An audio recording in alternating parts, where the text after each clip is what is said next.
जय श्री कृष्णा। आशा है आप स्वस्थ और कुशल होंगे। आज हम बात करने वाले हैं सूर्य अर्घ्य को लेकर। हमें क्या सावधानी रखनी चाहिए सूर्य अर्घ्य मतलब सूर्य भगवान को जल चढ़ाते हुए। आपको बता दें, ज्योतिष शास्त्र में भगवान सूर्य को बुद्धि के देवता एवं भाग्य उदय करने वाले देवता बताए गए हैं, जिसे लेकर प्रायः कई लोग अपनी बुद्धि के साथ साथ अपना भाग्य उदय करने हेतु रोज सुबह सुबह स्नान करने के बाद एक लोटा पवित्र जल जिसमें लाल चंदन डालकर लाल फूल डालकर भगवान सूर्य को वह जल अर्पित करते हैं।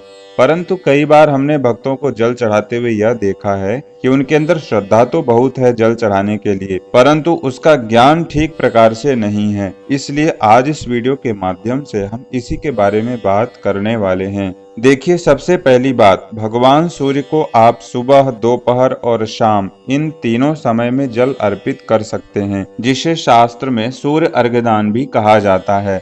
सुबह और दोपहर में जल चढ़ाते हुए खड़े होकर एक पैर की एड़ी उठाकर, जिसमें सुबह के समय थोड़ा झुककर एवं दोपहर को एकदम सीधा खड़े होकर जल चढ़ाने का विधान शास्त्रों में बताया गया है। ऐसे ही शाम को सूर्य अर्घ्य चढ़ाते हुए बैठ करके जल चढ़ाना चाहिए। ध्यान दीजिएगा, सुबह और दोपहर सामने पूर्व दिशा में मुख करके जल चढ़ाना चाहिए एवं शाम को पश्चिम दिशा में मुख करके जल चढ़ाना चाहिए। दूसरी बात, सुबह और शाम के समय जल चढ़ाते हुए लोटे से 3 बार जल गिराते हुए अर्घ्य देना चाहिए एवं दोपहर में केवल एक बार में ही सारा जल अर्पित कर देना चाहिए। तीसरी बात, प्रायः लोग जल चढ़ाने हेतु तुलसी का पौधा या नीम का पेड़ या केले के पेड़ पर या फिर और कोई भी पौधा या वृक्ष का चुनाव कर लेते हैं, परंतु ऐसा नहीं करना चाहिए। स्वच्छंद रूप से पहले यदि कोई पवित्र स्थान है तो ठीक है, यदि पवित्र स्थान नहीं है तो किसी साफ बाल्टी या किसी स्वच्छ पात्र में ही सूर्य भगवान को देखकर जल चढ़ाना चाहिए।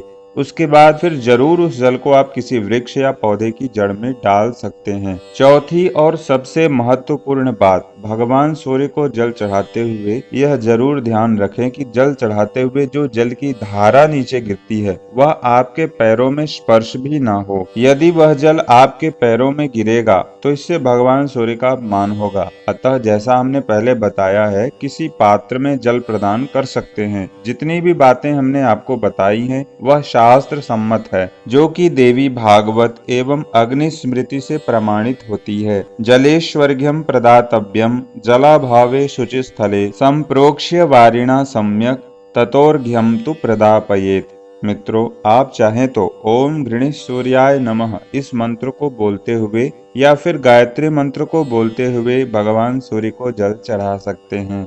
मित्रों, आशा है हमारे द्वारा दी गई जानकारी आप समझ पाए होंगे। आगे भी इसी प्रकार की महत्वपूर्ण जानकारियां हम लेकर के आते रहेंगे। तब तक के लिए जय श्री कृष्णा।